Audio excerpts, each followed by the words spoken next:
أعوذ بالله من الشيطان الرجيم إن الذين آمنوا والذين هادوا والنصارى والصابئين من آمن بالله واليوم الآخر وعمل صالحا فلهم أجرهم عند ربهم ولا خوف عليهم ولا هم يحزنون.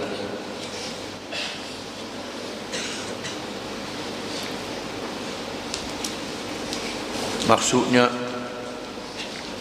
sesungguhnya orang-orang yang beriman dan orang-orang Yahudi dan orang-orang Nasara dan orang-orang Sabi'in, sesiapa di antara mereka beriman kepada Allah dan beriman kepada hari akhirat serta beramal saleh, maka bagi mereka pahala balasannya di sisi Tuhan mereka, dan tidak ada kebimbangan dari berlakunya kejadian yang tidak baik kepada mereka, dan mereka pula tidak akan berduka cita. Kalangan ulama tafsir menceritakan ayat ini diturun bersempena dengan Salmanul Farisi radhiyallahu anhu yang menghadap Nabi SAW menceritakan tentang penganut agama lain. Salmanul Farisi, ia berasal dari Parsi, iaitu Iran hari ini. Asalnya menganut agama Majusi, kemudian berjumpa dengan ahli kitab, akhirnya masuk Kristian. Berjumpa dengan padri-padri, berguru dengan padri-padri, di mana guru padri ini menceritakan pada Salman, sudah tiba masanya zahir Nabi akhir zaman. Salman musafir dari seorang padri pada seorang padri, menyaksikan ada padri yang soleh, padri yang baik, yang beribadat, menunggu kedatangan Nabi akhir zaman. Ada padri yang kerjanya kumpul duit orang ramai tak teguh dosa, cari harta je, yang menyeleweng. Akhirnya Salman Al-Farisi safar di Madinah. Di Madinah kerja orang Yahudi, kerja pungut buah tamak, kutip buah kema, naik ambil buah kema yang masak, dan mendengar orang Yahudi bercakap tentang ketibaan Nabi akhir zaman, ketibaan Muhammad SAW berhijrah ke Madinah. Orang Yahudi bercakap sama-sama mereka. Yahudi ini kalangan ulama juga, mengatakan memang ada tanda kenabian pada Nabi SAW, tetapi mereka tak mau masuk Islam kerana tak setuju Allah Ta'ala latih Nabi dia berbangsa Arab, bukan berbangsa Yahudi. Itu jahat Yahudi. Akhirnya Salman bertemu dengan Nabi SAW setelah menyaksikan tanda-tanda kenabian dan masuk Islam. Salman mencerita pada Nabi, terdapat kalangan golongan ahli kitab ini yang percaya pada Allah, yang beribadat pada Allah Ta'ala, mengerjakan amal yang baik. Bagaimana dengan mereka? Lalu Allah menjelaskan dalam ayat ini, innal ladzina amanu, sesungguhnya mereka yang beriman, wal ladzina hadu, mereka yang ikut agama Yahudi, wan nasara ikut agama Nasrani, was sabiin, mengikut agama Sabiin. Agama Yahudi ialah pengikut Nabi Musa AS. Perkataan Yahudi, ada ulama mengatakan asal dari perkataan al-hud, inna hudna ilaik, kami balik, kami bertaubat kepadamu. Itu perkataan Yahudi. Ada ulama mengatakan perkataan tahawud, Bila dia baca kitab Taurah, dia hangguk, dia iring kepala. Macam orang kita ngatik lah. Itu perangai orang Yahudi sebagian daripada. Bila Yahudi, dia baca Taurah dia hangguk. Ini. Itu perangai dia. Maka dia keluar dengan Yahud kataan itu. Ada ulama mengatakan sebabnya ialah sempena dengan anak Nabi Yaqub yang paling besar, Yahuda. Ada 12 orang anak, yang besarnya Yahuda. Perkataan Yahudi pada Yahuda. Itu dari segi sejarahnya. Namun mereka adalah pengikut Nabi Musa AS. Adapun Nasrani, pengikut Nabi Isa AS. Perkataan Nasrani, Nasara, ada ulama mengatakan perkataan man ansari ilallah.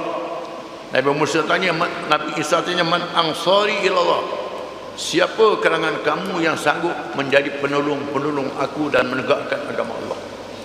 Qala al-hawariyun nahnu ansarullah. Hawariyun kata, kami ansarullah.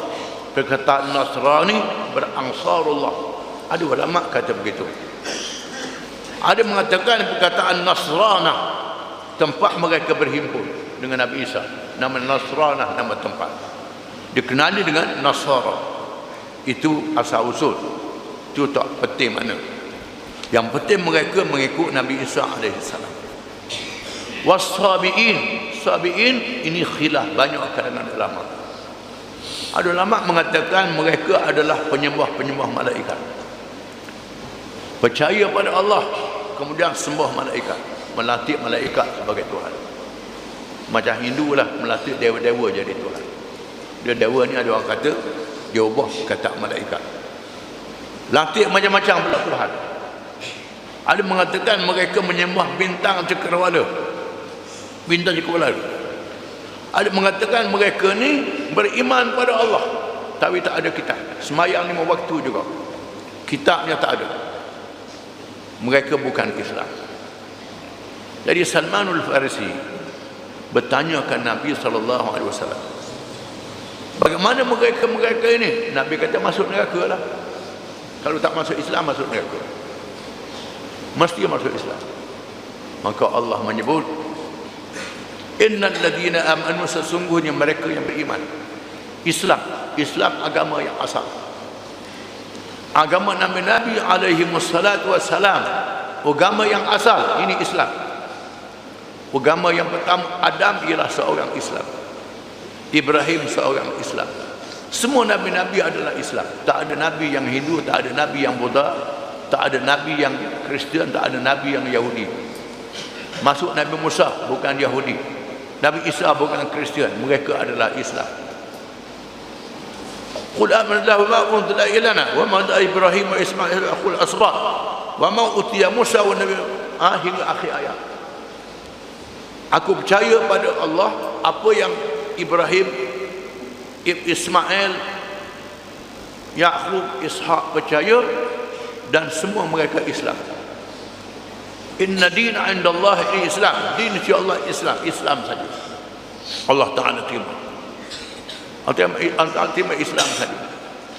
Maka semua penganut agama itu, yang beriman dahulu, yang beriman selepasnya, mesti beriman dengan Nabi Muhammad sallallahu alaihi wasallam. Man amana billahi wal yaumil akhir wa amila salihah.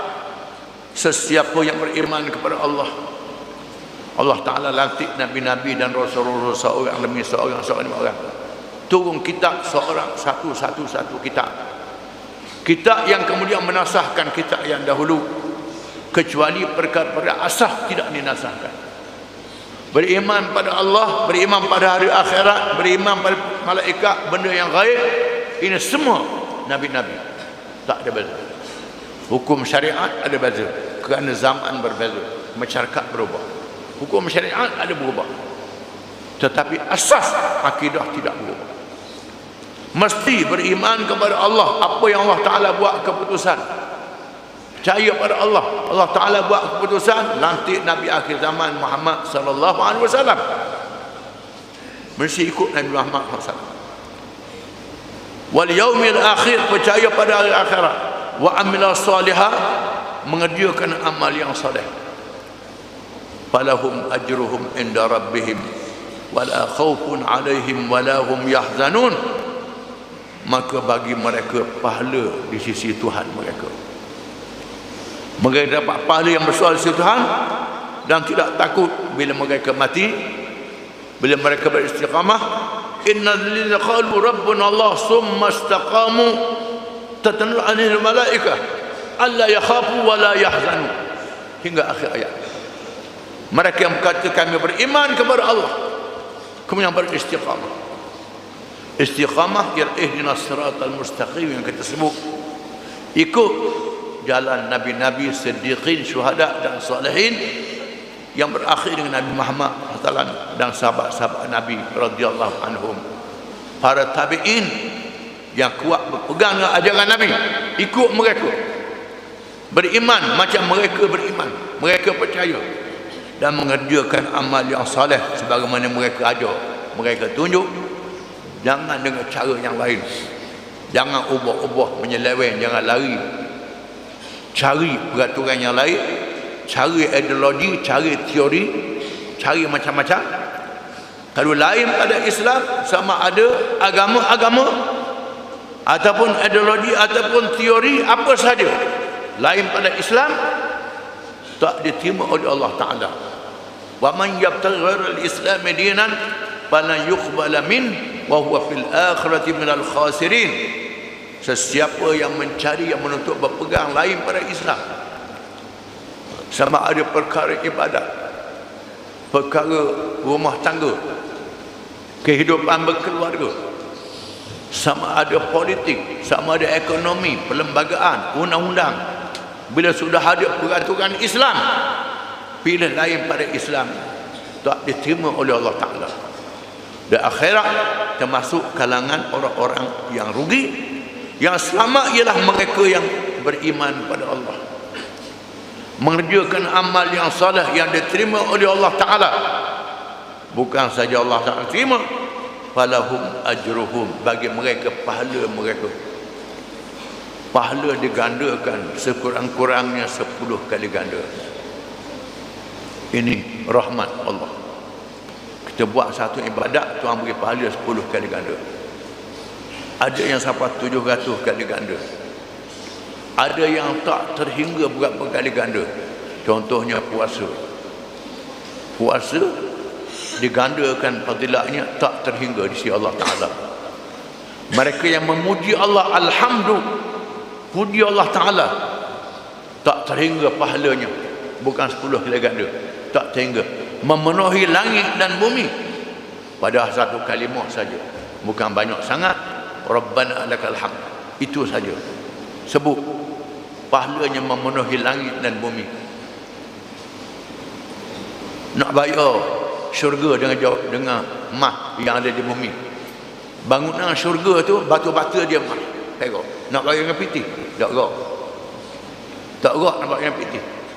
Nak bayar dengan semayang, semayang 5 waktu, berapa jam semayang, berapa jam semayang. Kita ke laut, kita bukit, panjang pada semayang lagi. Tapi Allah Ta'ala jadikan ibadat kita, amal soleh kita dengan pahala yang berlipat kali ganda. Ini kurnia Allah kepada mereka yang beriman, mengerjakan amal yang soleh. Orang yang tak beriman tak dapat kelebihan itu. Mereka yang beriman dia beri kelebihan itu, dilipat gandakan pahalanya. Wala khaufun alaihim, mereka tak takut menghadapi cabaran dunia, menghadapi hari akhirat. Walahum yahzanun, dan mereka tak sedih kalau mereka beriman dan mengerjakan amal yang saleh. Dengan syarat mesti beriman, mengerjakan amal yang saleh, ikut iman yang betul, ikut Nabi Muhammad sallallahu alaihi wasallam, jangan ikut yang lain daripadanya. Wallah.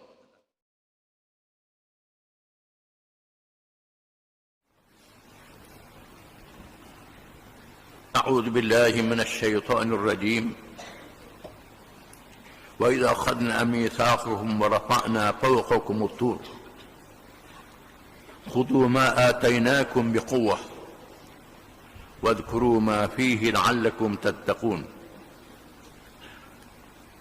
ثم توليتم من بعد ذلك فلولا فضل الله عليكم ورحمته لكنتم من الخاسرين.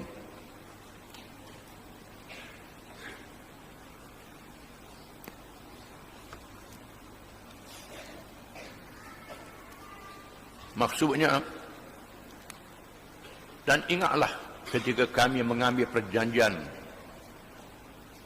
setia kamu semasa kami angkatkan gunung Tur Sina di atas kamu, sambil kami berfirman, terimalah Taurat yang telah kami berikan kepada kamu serta amalkanlah dengan bersungguh-sungguh. Dan ingatlah jangan lupakan apa yang tersebut di dalamnya supaya kamu bertakwa. Kemudian sesudah itu kamu membelakangkan perjanjian setia kamu itu, yang ini tidak menyempurnakannya. Maka kalau tidaklah kerana limpah kurnia Allah dan belah kasihannya kepada kamu dengan membuka pintu taubat, nah saya menjadilah kamu dari golongan orang-orang yang rugi.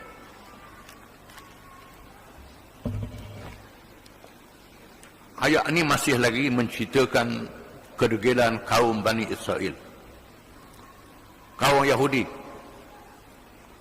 Allah Ta'ala menurunkan ayat-ayat ini di Madinah, di tempat orang Yahudi berkumpul menunggu kelahiran Nabi akhir zaman. Ayat ini dibaca oleh Nabi SAW di hadapan sahabat. Sahabat menyampaikan kepada orang Yahudi. Orang Yahudi tahu ayat-ayat ini.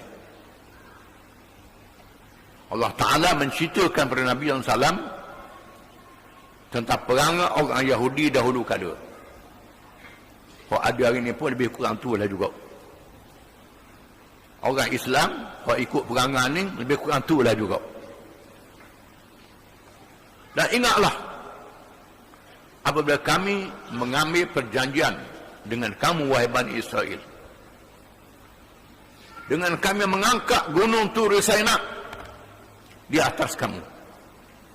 Allah Ta'ala perintah malaikat angkat gunung Tur Sina.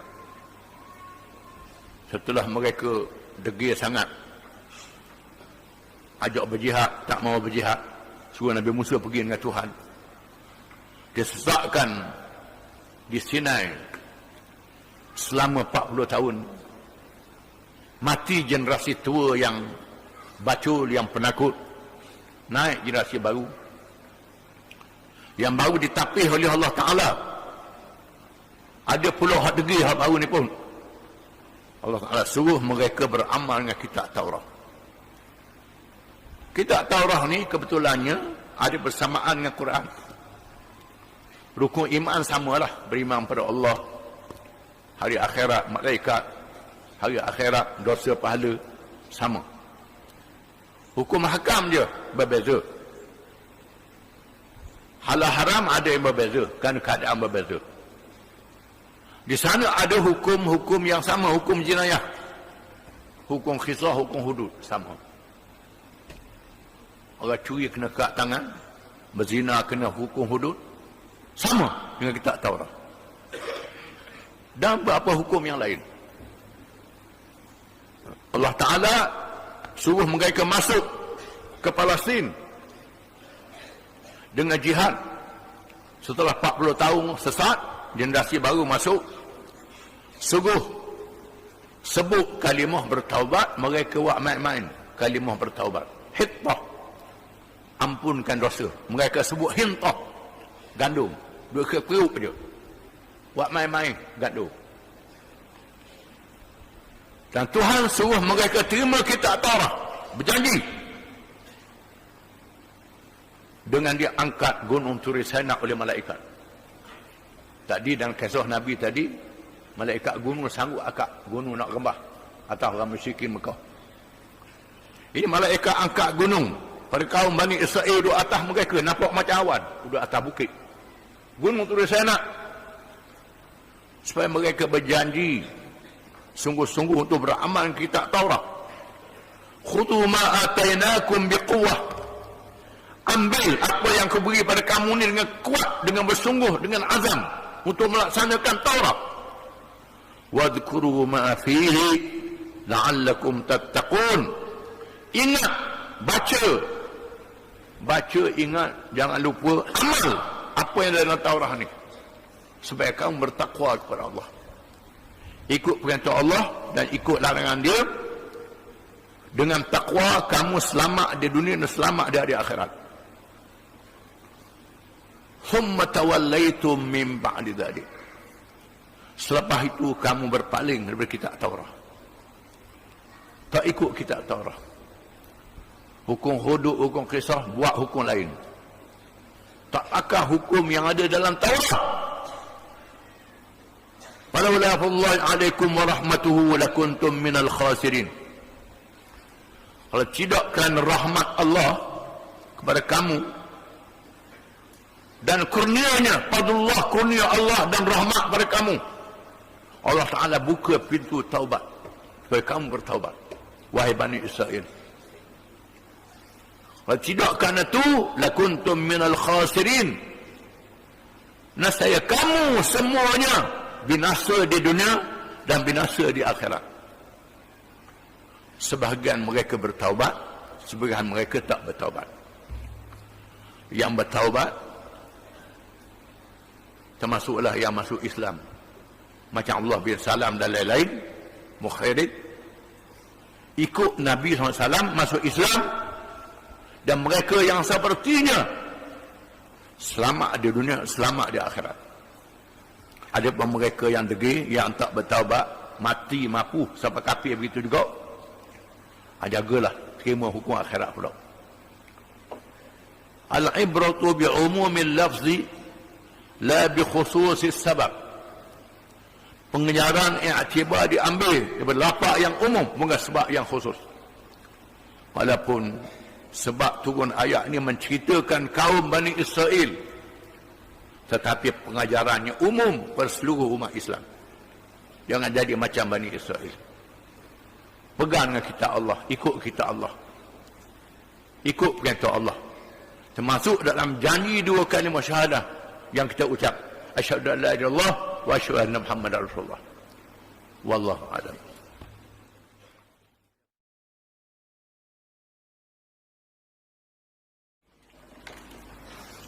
A'udzu billahi minasy syaithanir rajim. ولقد علمتم الذين اعتدوا منكم في السبت فقلنا لهم كونوا قردة خاسئين فجعلناها نكالا لما بين يديها وما خلفها وموعظة للمتقين.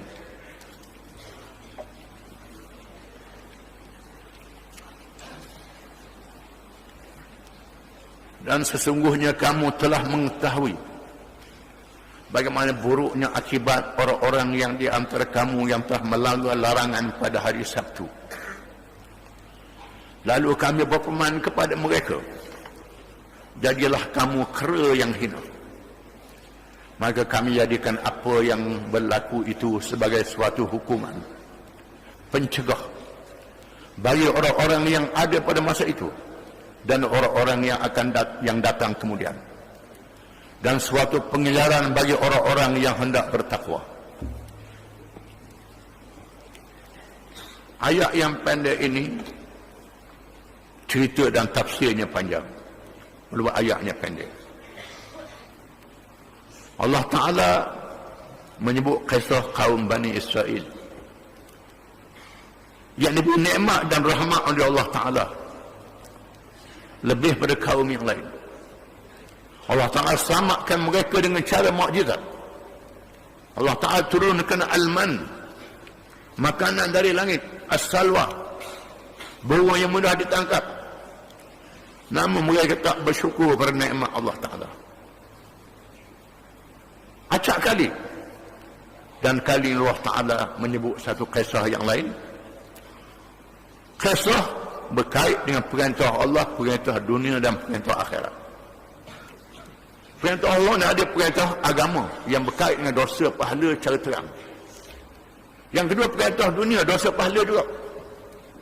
Tapi banyak manusia ni mengatakan dunia dengan agama tak ada kait. Dunia suku, agama suku. Ini tidak. Semua berkait dengan Allah Ta'ala. Allah Ta'ala kaitkan dengan ibadat yang berkait juga urusan dunia. Semua berkait dengan Allah Ta'ala. Allah Ta'ala uji kaum Bani Israel dengan ibadat, dengan kitab. Mereka tak tunaikan perintah. Turun kitab Taurat, minta mereka berjanji beramal dengan Taurat. Allah Ta'ala letakkan, angkat, suruh malaikat angkat gunung turis Sinai atas kepala mereka. Baru mereka mengaku nak terima kitab Taurat ini, nak beramal dengan kitab Taurat. Hukum-hukum yang ada dalam Taurat, hukum dunia, hukum akhirat. Kerana Allah Ta'ala sebut perkara lebih detail lagi, iaitulah hukum kerja pada hari Sabtu. Mereka minta Allah Ta'ala beri, pilih satu hari, mereka pilih hari Sabtu untuk mereka. Hari cuti, tak ada kerja langsung. Kita orang Islam tidak, tak macam tu. Firman Allah Ta'ala, Ya ayyuhalladzina amanu idza nudiya lis-salati min yaumil jum'ati fas'au ila dzikrillahi wa dzurul bai'. Dzalikum khairul lakum in kuntum ta'lamun. Fa idza qultus salatu fantashiru fil ardi wabtaghu min fadlillah. Wahai orang-orang yang beriman, apabila diajak bersembahyang pada hari Jumaat, maka pergilah kamu semua kepada ingatkan Allah, pergi sembahyang jemaah mereka, dan tinggalkan jual beli. Itu lebih baik pada kamu kalau kamu tahu. Apabila telah ditunaikan sembahyang, keluarlah kamu ke seluruh pelosok bumi, cari rezeki Allah Ta'ala. Kita orang Islam senang, cuti masa sembahyang je. Mula kerja jemaah buat apa? Nak ke laut, nak pergi pejabat, nak apa pada hari jemaah, ikut adamu lah. Tapi masa sembahyang mesti. Allah Ta'ala khususkan bagi orang Islam sembahyang jemaah. Allah Ta'ala pilih hari jemaah, hari besar pada orang Islam. Cerita jemaah ni cerita kemudian. Mengapa hari jemaah? Sembahyang jemaah. Bila sembahyang jemaah, tak boleh jual, tak boleh beli, tak benar. Ini tegas. Waktu sembahyang lain, waktu muasak, waktu luas. Waktu sembahyang, kena sembahyang juga, tak boleh. Kena tinggal kerja waktu sembahyang. Tapi waktunya luas. Khusus pada hari jemaah, masa sembahyang jemaah tu kena tutup kedai, tak boleh kerja, kena sembahyang jemaah mereka.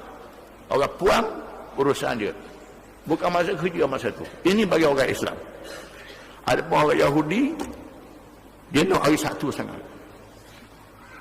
Kita semua tahu hari dalam Islam, dalam dunia ada 7 hari, iaitulah hari Jumaat, Sabtu, Ahad, Isnin, Selasa, Rabu, Khamis. Semua hari-hari ini yang disebut dalam Quran 2 hari saja. Hari Sabtu dan hari Jumaat disebut dalam Quran. Hari lain tak sebut dalam Quran.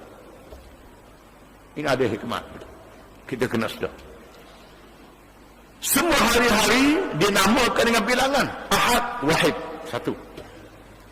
Isnin, 2 dalam bahasa Arab. Selasa, orang tengok kata.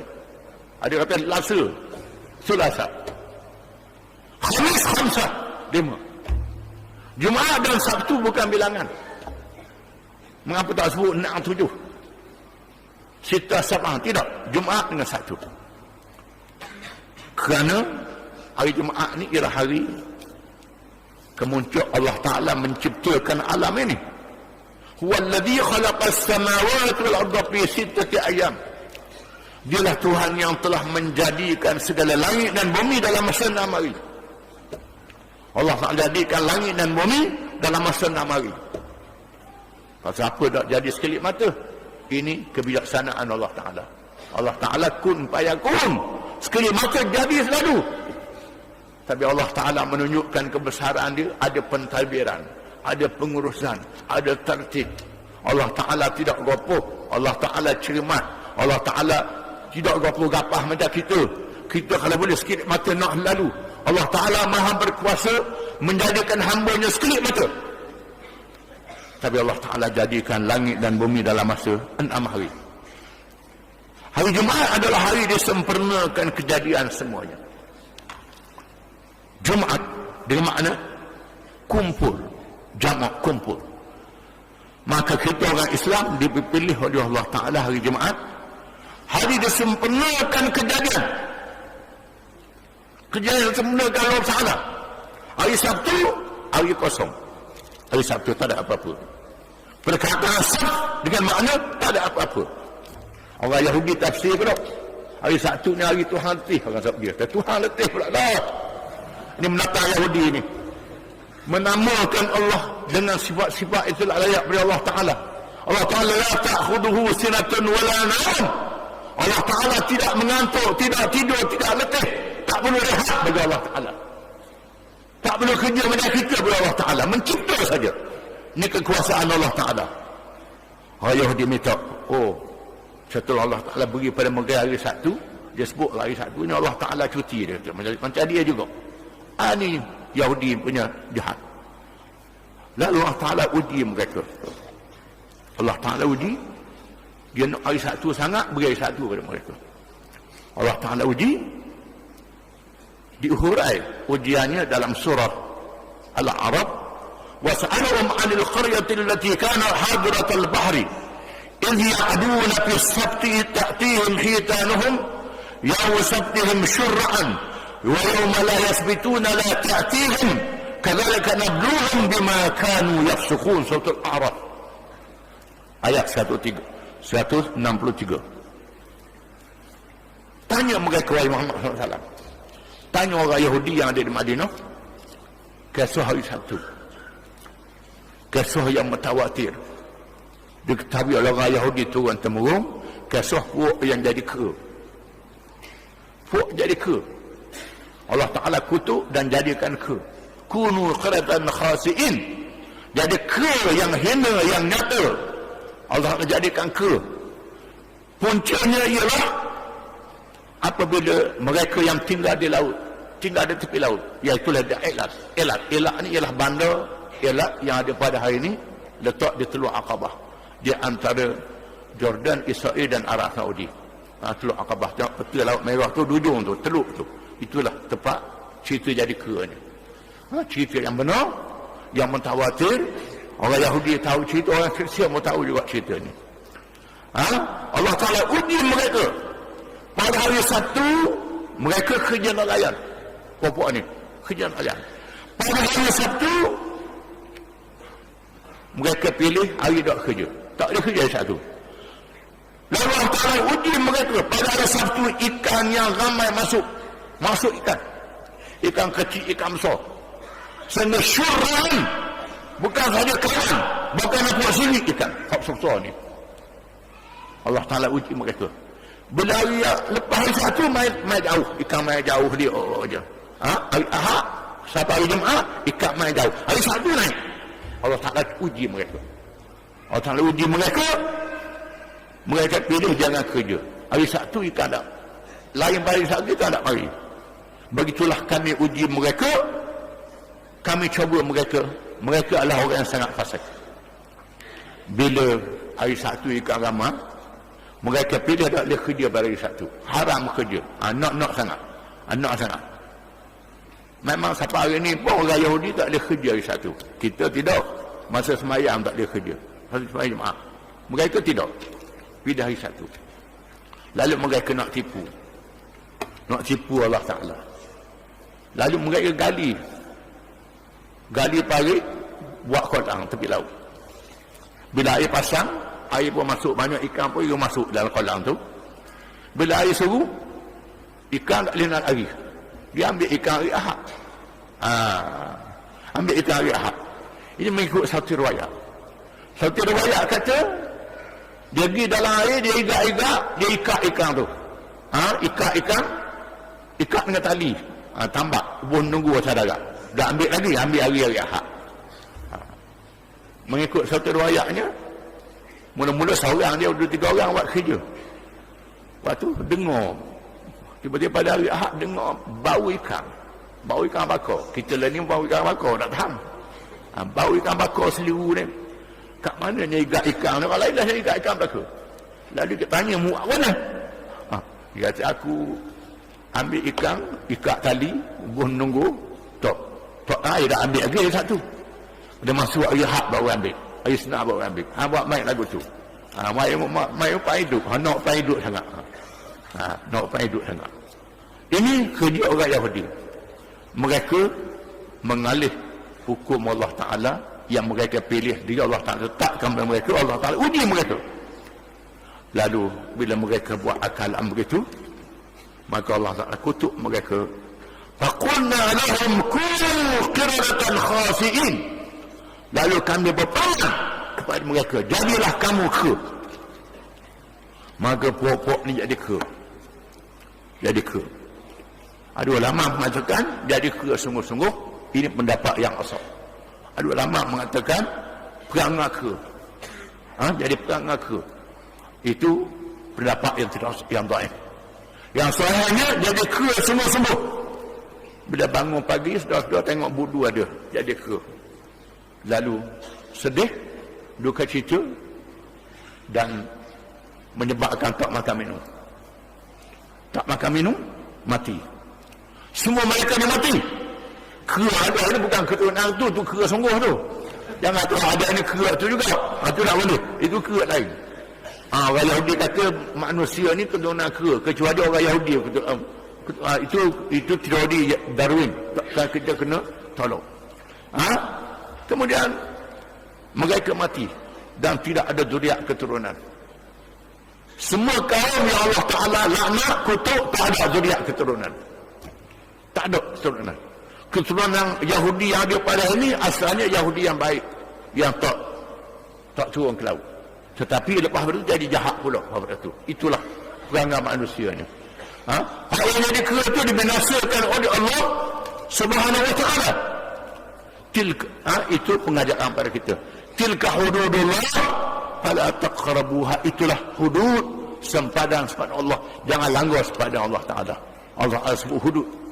Hudud ni masuklah hukum hudud yang berkait dengan jenayah, berkait dengan semua perkara, berkait dengan kehidupan kita halal dan haram. Itu hudud.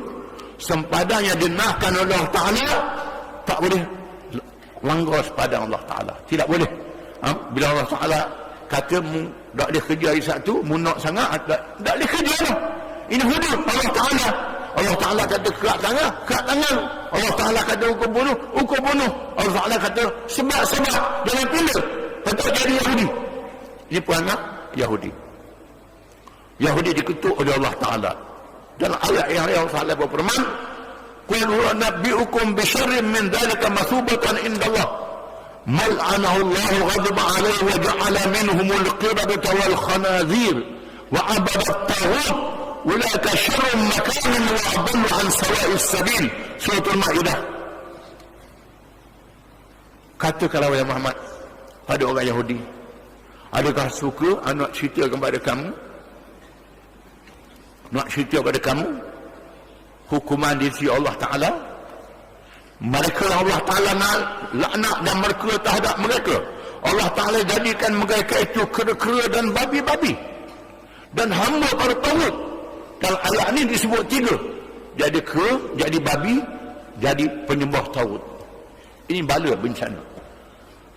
Jadi kera, jadi babi. Dalam peristiwa yang lain jadi babi. Peristiwa yang lain menyembah tauhid, menyembah setiap yang melampaui batas Allah Ta'ala. Ya akhirnya nak kenyang, nak senang. Nak senang, nak kenyang, hidup mewah, mudah kerja, mudah apa, walaupun melanggar hukum Allah Ta'ala. Ini abadat tauhid. Ini bala bencana. Jangan main. Ini bencana kaum Bani Israel. Tuhan timpakan Bani Israel. Kalau ada orang Islam ikut perangai Tuhan ni, perangai dia kena sedar. Mengapa Allah Ta'ala pilih kera dan babi? Kera ni binatang yang paling tak ada maruah. Babi paling najis dan tak ada maruah. Kera ni binatang yang tak malu mendedahkan aurat dia. Binatang yang tak malu mendedahkan aurat dia. Tuhan jadikan aurat dia nampak. Kemaluan dia nampak. Hak tina, hak jatah merah dia nampak. Banyak ini binatang yang mendedahkan aurat dia. ini. Dan kita melihat manusia yang mendedahkan orang ini macam ke lah. Nama macam ke. Ada jenis pakar-pakar yang mendedahkan tubuh dia, ataupun menampakkan lembaga pakar ketak-ketak mendedahkan tubuh dia. Ada tudung molek pakar, tapi pakar ketak nak suruh orang nampak. Ini seri lah, kurang sikit je makanya. Ini semua maksiat belaka. Orang sudah tutup aurat dah. Kena faham, ini perangai Yahudi, perangai ke kita tengok kan, kening dia biru, kening dia merah, cari merah lemah di kening hati, lemah di pipi hati macam ke. Ini perangai ke. Babi binatang yang tidak cemburu terhadap isteri dia, terhadap betina dia. Ini babi. Makanan dia najis dan dia tidak ada cemburu babi ini. Makanan dia jadi najis mendatangkan penyakit. Ini perangai babi. Ini sebab itu Allah Ta'ala haramkan babi. Diharamkan, babi diharamkan. Jangan pakai ilmu orang asli. Orang asli kata, cik, saya makan ayam makan tahi. Cik makan ayam makan tahi. Saya makan ke makan buah, nak jawab mana? Susah nak jawab tu. Kena ke dia. Orang asli yang. Lawan orang asli kata. Tak agak dah. Ke makan buah. Pasal apa saya makan ke? Ke makan buah, mu makan ayam makan tahi. Nak buat mana? Jangan duk alih buat ke orang asli. Kita kena ambil hujah yang Tuhan letak ni, hikmat yang sangat besar, yang sangat hebat. Jadi Allah Ta'ala ujikan Bani Israel jadi babi dan menjadi penyembah Tauhid. Itu kehebatan, mukjizat. Faj'alnaha nakalan lima baina yadayha wa ma khalfaha wa mau'izatan lil muttaqin. Dan kami jadikan dia hukuman terhadap Bani Israel. Hukuman ini dalam maksiat yang besar. Ini sebab itu dalam hukum hudud, as-sariq wa sariq faqta'u aydiyahuma jazaa'an bima kasaba nakalan min Allah. Perkataan nakalan min Allah. Pencuri lelaki, pencuri perempuan, hendaklah dikerak tangan keduanya. Hukuman cegahan daripada Allah. Hukuman cegahan daripada Allah. Zina betul juga, nakalan min Allah, cegahan daripada Allah. Berkait ayat zina sama je, nakalan min Allah, hukuman cegahan daripada Allah. Hukuman ni yang pertama, hukuman yang dahsyat, yang menggerunkan untuk mencegah bakal-bakal nak buat jenayah. Bakal-bakal nak buat jenayah rasa gerun, tak jadi nak buat. Tak jadi nak buat. Itu nakalan. Tak jadi nak buat dengan gerun hukuman ini. Allah tak adakan nakalan, hukuman yang menggerunkan, menyebabkan manusia tak berani nak buat. Ini hikmah hukum hudud dan hukum qisas dalam Islam. Mengapa kerasnya hukum hudud, hukum qisas? Untuk menggerunkan manusia. Kemudian bila dia buat juga, hukumannya sangat berat. Hukumannya sangat berat. Jadi babi, penyembah Tauhid. Hukuman sangat berat. Kena kerak, kena sebab, kena bunuh. Hukuman ini nakalan. Perkataan nakalan ini bahasa mukjizat ilmu Al-Quranul Karim. Lima bayan dari hak bagi mereka yang hidup di masa itu. Mereka hidup di masa itu, wa ma khalfaha, dan generasi yang kemudian. Jadi pengajaran pada generasi yang akan datang. Sehingga sampai pada hari ini dan sampai pada hari kiamat. Wa mau'izatan lil muttaqin, dan nasihat pengajaran kepada orang-orang yang bertakwa kepada Allah. Orang yang bertakwa pada Allah Ta'ala, takut pada Allah Ta'ala. Kisah ini menjadi nasihat iktibar yang sangat besar. Betapa kekuasaan Allah menambahkan lagi kita bertakwa dan takut pada Allah SWT. Wallahu a'lam.